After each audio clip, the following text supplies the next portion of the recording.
I'm back, guys. Sorry I took a little hiatus. Well, I'm not really sorry. This stuff is tedious, dude. Um, got upper body for y'all today, I guess. Um, what am I going to talk about today? Who knows? Whatever comes to mind. So I can title this video maybe some frequently asked questions. So and disclaimer: do not ask me where I got this hoodie from. You will not find it. So just enjoy the view.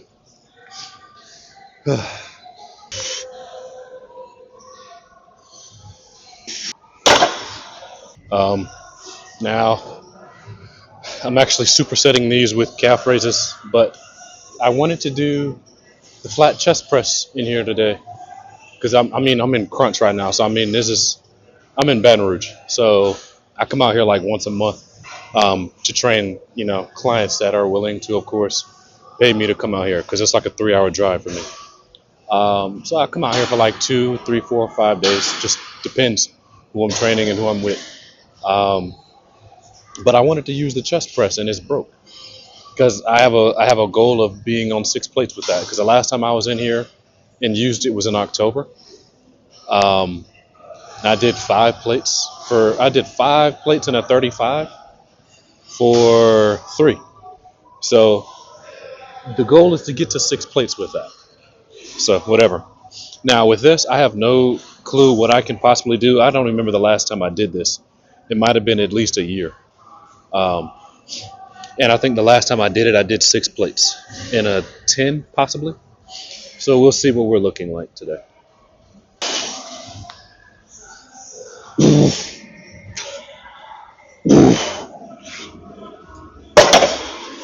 Oh, I'm also going to point something out for you guys. Okay. Again, remember, understand the task at hand, right? I want traps here. Okay, so don't come into this and think, oh, hey, I'm doing a row. Let me just pull this as high as I can, right? If we understand I'm doing traps are doing scapular retraction. So I should be able to squeeze my shoulder blades as much as possible without my upper arms coming back, right? So that's the point of what like Kelso shrugs are. Okay. So you can work your traps very great without pulling your arm back. Okay. So when I'm doing this row, notice, I'm dude, probably at best 90 degrees maybe.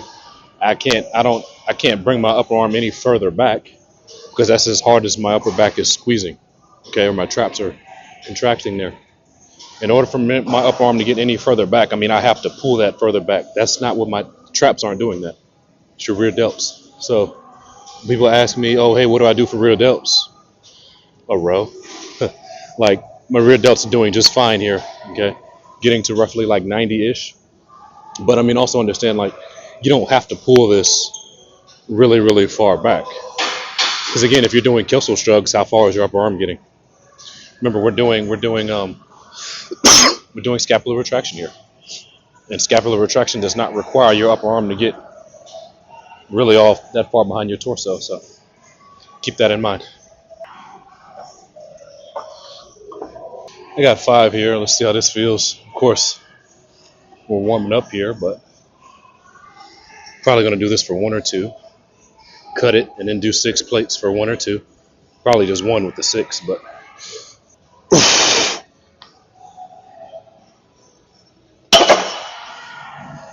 Yeah, 6 plates is probably going to be pretty smooth.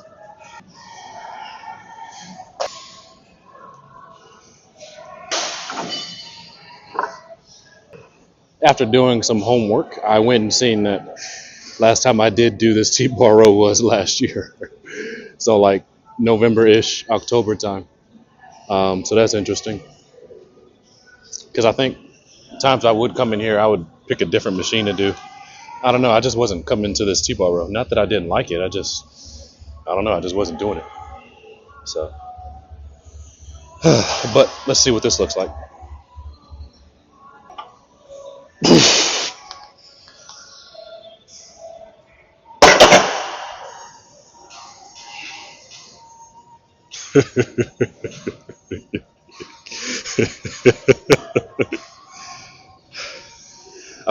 I feel like trying 7, honestly.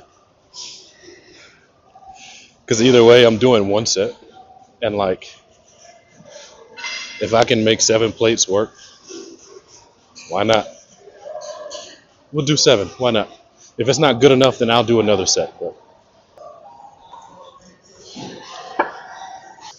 all right, so I'm calling.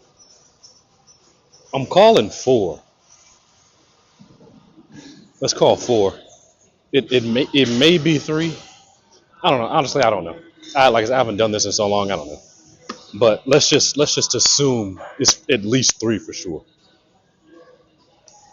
And if it's at least 3, then I'm good with 1 set.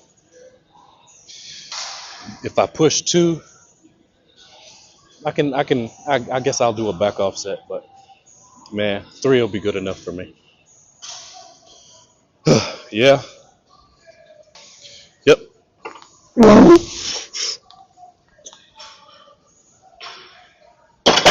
Oh my gosh. Oh my gosh, dude.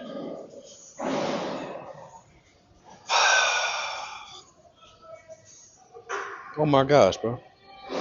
Let's maybe a 25, because that would have been more than 5 for sure.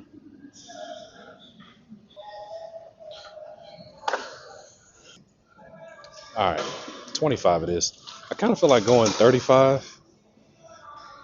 I mean, that's not much of a dip. I mean, I could do the 35, but then either way, I feel like here I can definitely keep this below 6 reps. So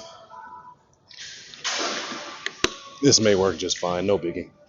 All right. Yeah.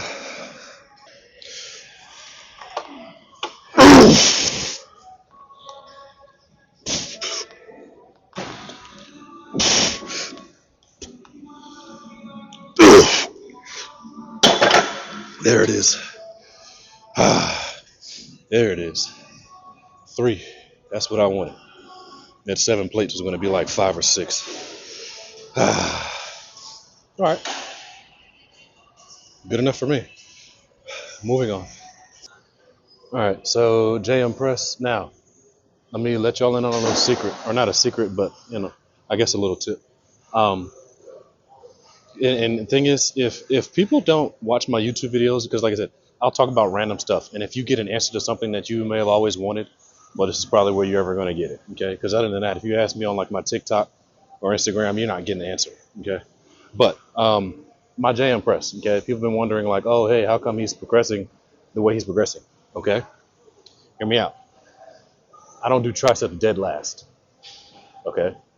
The JM Press is always my second exercise. So like when I do my chest press or my shoulder press first, whichever one I choose to do, is always good. My second exercise is always a JM Press. Okay. So I'm pretty fresh. And mind you, I always only do 1 set. So like I'm doing 1 set of the shoulder press or 1 set of the chest press, and then I'm coming into my JM Press. Now, because you can imagine if I do 2 sets of any of those presses, and I don't know if y'all ever seen me press before, but I press a lot of weight. Dude, like my JM Press weight would be a little lower than what y'all see. And then, especially if I do it dead last, or like let's imagine if everything I do is 2-3 sets, and I come in and try to do a JM Press dead last in the session, because people do triceps at the end of the session. Dude, I'm not doing 3 plates and 2 tens for a JM Press. I'm just not, right? So when I do my JM presses, I'm relatively fresh, coming in off of doing 1 set of a press, like a shoulder or chest press, or like today, I did the row first, and I did 1 set for 3. And here I am going to do my JM Press. I'm pretty fresh. So, cool tip there for y'all. And then I guess, if you ever got, just plug it in. I guess whatever you're trying to improve, just plug it in. That's it.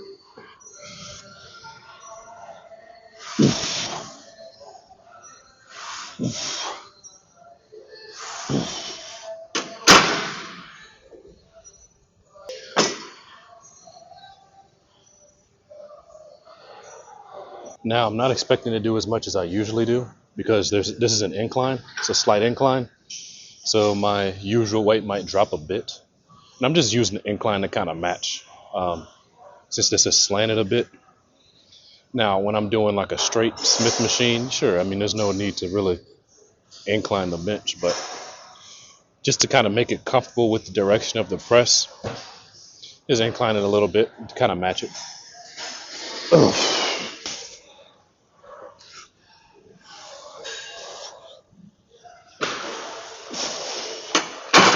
Oh, this this needs a little bit of oil because that felt a little rough. Let me actually rephrase though. I don't do triceps second necessarily. Okay, I do the JM presses specifically second. If it's a day that I'm not doing a JM press, then I'm gonna do, like if I'm doing a crossbody extension or something, or a regular like a single arm extension, then that's gonna be towards the end of the workout. Yeah, but when it comes to triceps or like specifically the JM press, yes, I do that second because that's a movement that I like and that is something that I want to specifically progress. Okay, simple as that. So whatever you specifically want to progress, make the adjustment.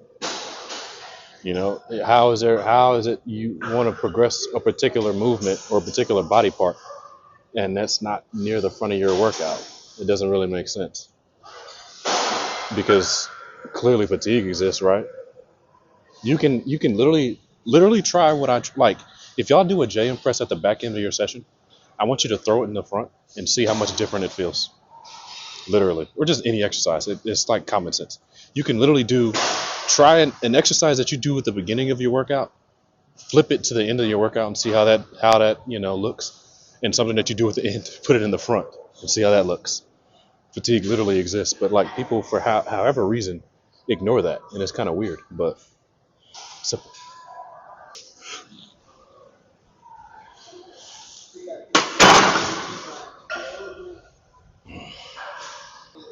So yeah, you got these people arguing about these higher volumes.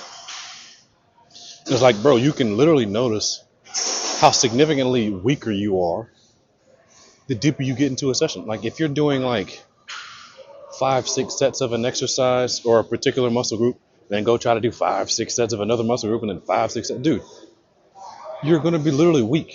So like that's why it doesn't make sense to me. People try to talk about, oh, well, studies show that 5 to 6 sets is optimal or whatever they say. And it's like, okay, if you actually take the time to look at those studies, dude, they're doing like 1 or 2 exercises. What do you mean? Like they got one target muscle group and it's probably 1 exercise, or usually at most it's 2, just for the sake of having like being pretty specific and detailed with, how they're looking at a study. But then you got to understand real life application. Dude, you don't come into the gym doing 1 muscle group, right? You don't come into the gym doing 1 exercise. So it's like, why on earth am I going to sit here and do 5 or 6 sets for traps, 5 or 6 sets for chest, 5 or 6? Like, come on, that don't make no sense. That don't make no sense. Okay, literally 99.9% of you, or really 100% of you, perfectly fine with 2 sets of something. Perfectly fine. Like biceps, 2 sets, you're perfectly fine. 2 or 3, I wouldn't even go past 3, honestly. There's nothing that I would ever go past 3 for, if you're working hard enough. Now, there's a few things you may be able to stretch to 4 sets if you kind of make it like unilateral work at the end or something, where like maybe that 4th set could be like something unilateral. But for the most part, you don't really need anything past 3 sets, honestly. And especially if you got a bunch of other muscle groups as well, it doesn't really make sense, you know? And then like in programming is a whole nother issue. Like people are talking about full body and upper lowers now. Dude, there's not a chance you're finna fit 5 or 6 sets of anything on any of those kind of splits. Not a chance. Not a chance. You think you're finna do 5 or 6 sets of everything with a full body? You're freaking ridiculous. You're ridiculous. 5 or 6 sets of stuff on your upper lower days, you're ridiculous. So, frequency. Oh yeah. We talked about frequency before. Dude, you're good if you're doing things that are really pretty decent. Like if you're training things at least twice a week, you're fine. Okay, don't make it a big deal and think, oh, I have to train things 3 times. No, if you're doing at least twice, you're fine. It's not that big of a deal. Dude, everything I do is every 4 days because I train every other day. So everything is every 4 days. Trust me, it's not that deep. Okay, you don't have to specifically be every 3 days or every 2 days. I train everything every 4. I come in here fresh. I'm in here fresh every session because I train every other day. And I eat accordingly. Anyways, though, let's see what this one working set looks like on this. I don't know what you want to call this, dude. He said this thing needs some oil, but RP my elbows on this.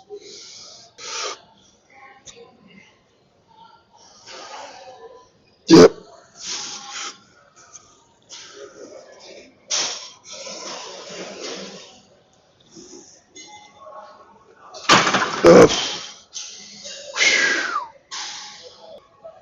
Another 3 and done. That was probably one in reserve, but I can work with that.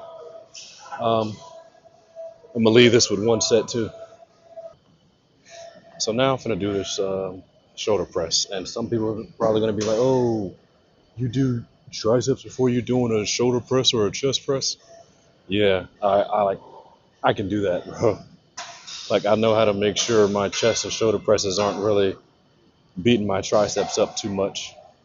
Okay, because I'm not loading as much elbow extension as a lot of other people do. Like you'll watch in some people's shoulder presses that like they have a lot of flexion. Well, I can't even like they usually have really close grips, and you can notice how much elbow flexion there is, and then there's a lot of extension in that movement, and the front delt isn't getting as much, I guess, joint torque you could say for the movement. There's a lot of torque on the elbow for the triceps to do the movement, and it kind of just lacks front. So like that's why you hear some people be like, "Oh, I feel my triceps a lot," or "I feel my, in those chest presses or those shoulder presses." You just got to know what you're doing. So like when I come in here, like this is going to be a warm up set, of course, but I have a fairly wide grip, dude. Like my triceps are not really hindering me much here.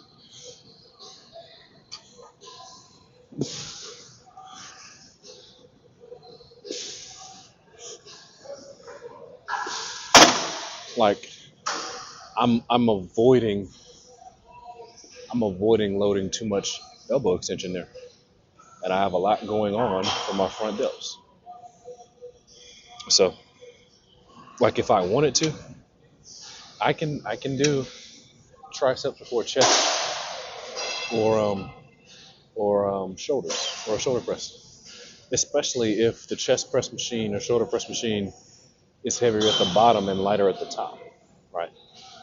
But either way, I'm usually fine because once you kind of understand what the goal or task is at hand and know how to approach it, dude, you're fine.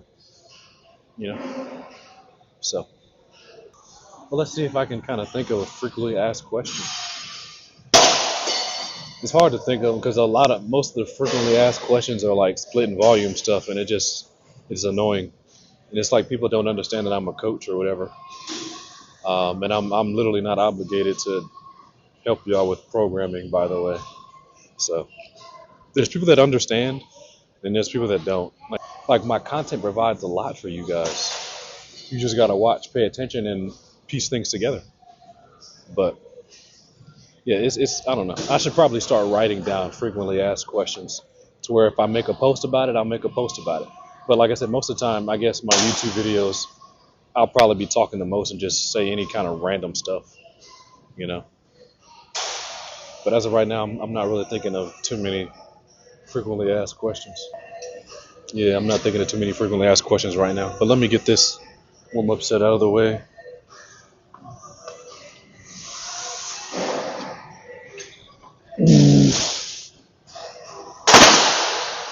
Okay. So considering shoulder presses is my first thing today, I can probably make this machine work. I got it maxed out. And usually if I tried this first, this isn't going to work. I would usually end up using that plate loaded one, but I also didn't feel like moving a bunch of plates around for that. So this can probably work today. But, I got a frequently asked question. Okay, these rep range things are throwing me off so bad because people jump to extremes. They'll talk about, you know, they'll say 2 or 3 reps is not enough for hypertrophy and all that kind of stuff. And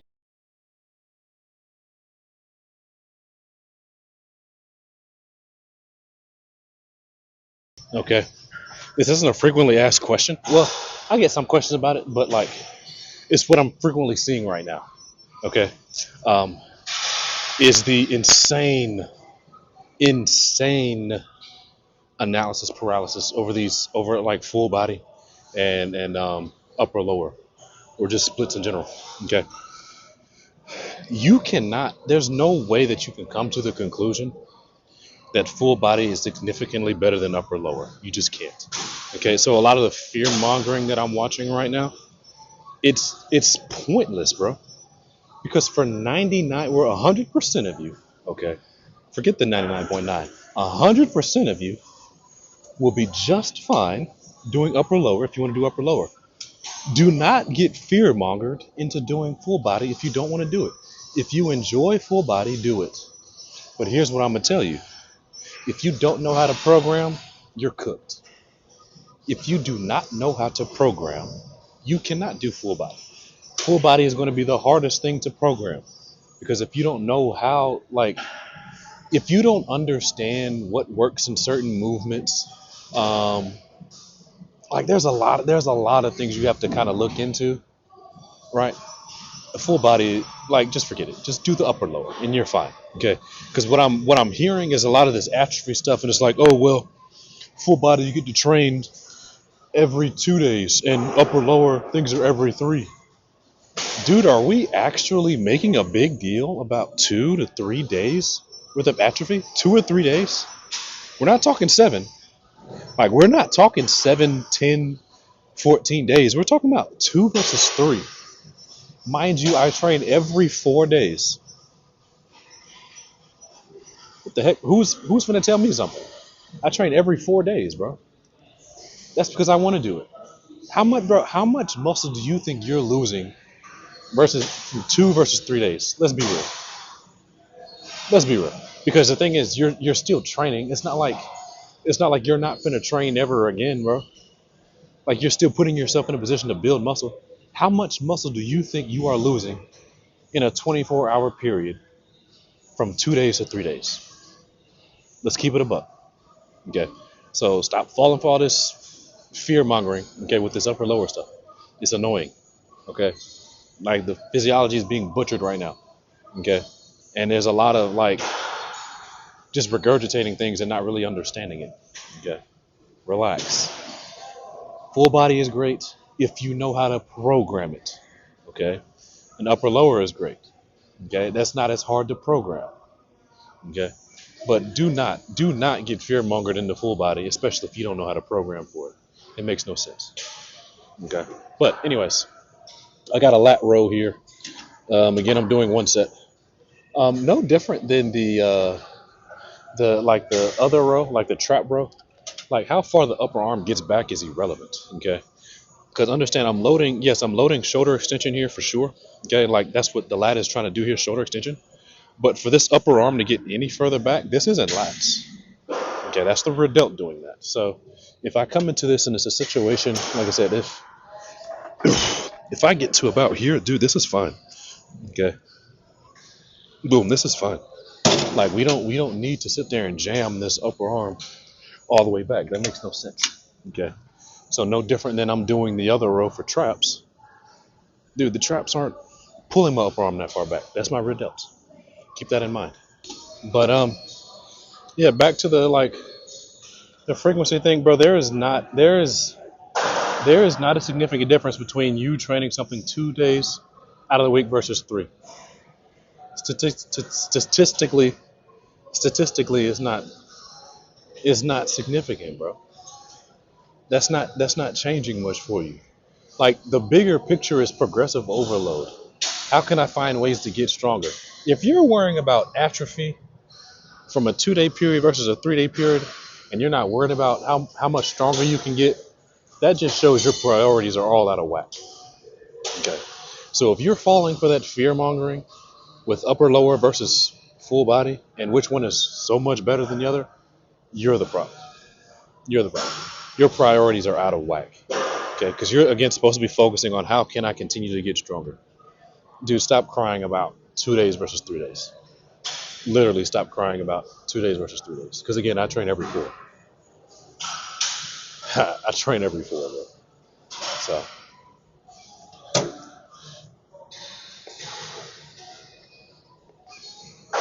Let's get this one set out of the way.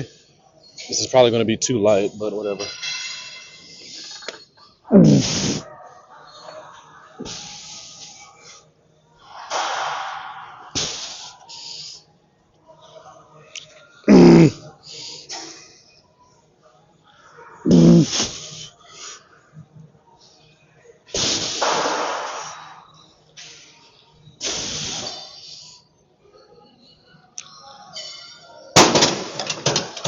That's 2 in reserve there, but I'll take it. I don't care. Let's get this bicep curl out of the way and call it a day. Does anybody else hate training biceps? I hate it, dude.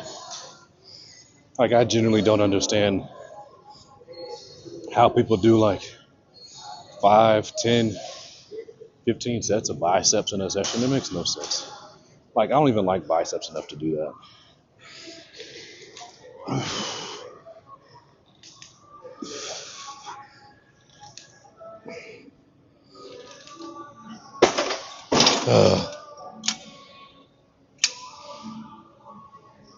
The thing with here, man, I might max this out. I don't know. But, okay, so I kind of cleared up these numbers thing. Like the rep ranges, and I guess somewhat like the sets as well. Because if you're training frequent enough, it's not that big of a deal. And also, there's no way you should be making a big deal about whether you train something every 2 days or every 3 days. There's not a chance you're making that a big deal. Okay, so like I said, man, people are getting so caught up in all this nuance, bro, that they overlook basics. Like, not to, of course, like brag or pump myself up. I'm fairly smart, bro. I'm fairly smart. I like a lot of the nuance. But dude, I don't let that get in the way of basics, bro. Like, if you guys watch my content, bro, you guys look at if y'all watch my stuff, I feel like a lot of what I post is pretty basic. But again, a lot of times people ask me certain things, they're forcing things to be complicated. Or I guess maybe based off what they heard someone else say. But my content itself is pretty basic. If you watch my TikTok or like my Instagram, this stuff is basic, dude. And because you can learn nuance, bro, but you learn that stuff to make things simpler, not to make things more complicated. But I guess another issue is people want to learn nuance and skip over basics. Like, bro, there's people that's asking about length attention relationships and resistance profiles and all these machines and stuff, but have no clue what these target muscle groups even do. Like, if I asked you what does the chest do, or let's like imagine the chest press. If I ask you what does the chest do on that chest press, a lot of you won't be able to answer me. But the chest is trying to bring the upper arm towards the midline of the body. So it's doing some horizontal shoulder flexion there. So like, literally, if you think about it, again, pay attention because I've made this example before. The upper arm, okay, the chest moves the upper arm, not the elbow. So if you look at a chest fly, okay, so the chest is bringing this upper arm towards the midline of the body, okay? I'm looking at a chest press. My elbow might be bent now, but watch this upper arm. It's coming towards the midline of the body. So if I snap my elbow off here, chest fly, I'm still coming towards this midline. And if I'm doing a chest press, I'm still coming towards this midline. The upper arm is still the same. The only thing that changes with the chest press versus the chest fly is the external moment arms, okay? And that's another thing that people don't understand. It's like biomechanics, okay? If I'm looking at a chest press here, it's easier on the chest just for the simple fact that where this force is at, okay, it's easier on the chest. If I'm looking at this, having a force way out here, it's harder on the chest here. Is where this upper arm is at from here to here, okay, which one do you think is going to be harder? That's why you can chest press more load than you can do with a fly because of external moment arms there. But that's like basics. These are the basic things people don't learn but want to learn nuance. So yeah, let me do this warm-up set though.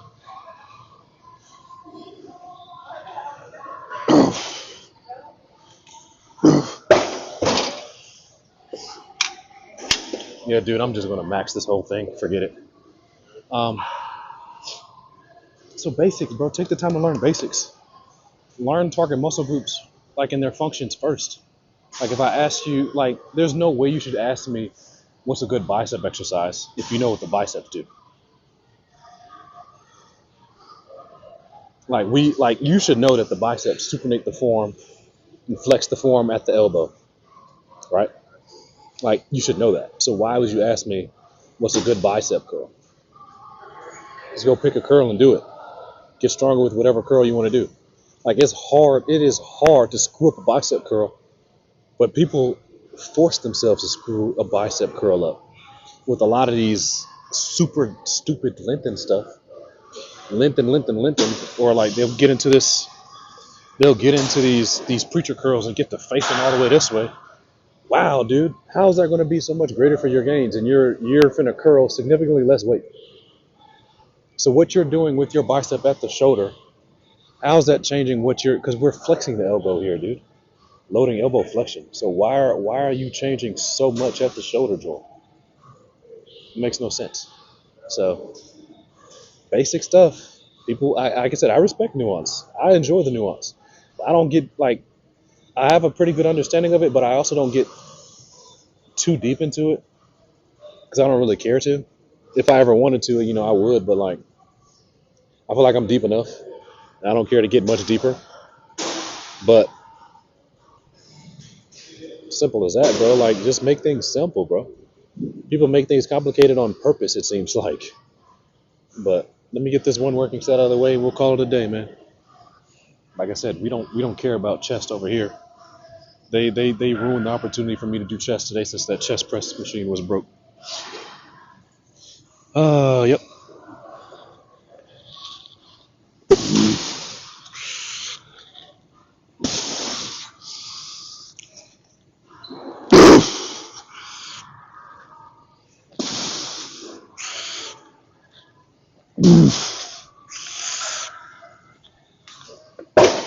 I don't like how many reps that was for biceps. I came across a funny thought. I'm not going to name any names, but there's people been sent me like a certain program of seeing like a total of 60, 80 reps worth of a bicep curl across a number of sets, 60 to 100 possibly as well. But like, dude, it takes me like 2 months to get to 60 reps. So it will take me about 3-ish months or 3.5 months to get to like 100 reps of a bicep curl. Are you kidding me? Are you kidding me?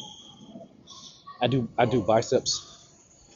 Currently, I'll do one, like I usually do one set of 2 or 3 twice a week, but I tried this machine here and got however many that was. It sure wasn't 2 or 3, so I could have just kept it with single arm. But dude, it takes me 2 months, 60 days. It takes me 60 days to get to 60 reps, and you got people doing 60 reps in a single session. What a joke! What a joke! All right, so yeah, that was upper body day. Talked about some random stuff that came to my head. I'm gonna have to start like writing down any kind of topics that y'all kind of request. Because again, the only time I really just feel free to talk about stuff, I guess, is in these longer form videos or whatever. Like when I'm in the gym, I'll talk whatever. But like when you guys ask me things, in like Instagram or TikTok posts, a lot of the stuff is like right there, and that's why it kind of bothers me because the stuff is like right there, bro. And majority of the questions I get are already answered in that same post or also in the caption. So yeah, I don't mind freely talking um on these kind of videos, so it's cool. So if y'all have certain things, I'll cover it. And if you see it, you see it. If you don't, well, you don't. So I guess you can kind of gatekeep these videos, but appreciate y'all for watching. Yes, like I said, it's been a while. I guess I'll try to get back to being consistent with it, but y'all take care, man. God bless. Carry on.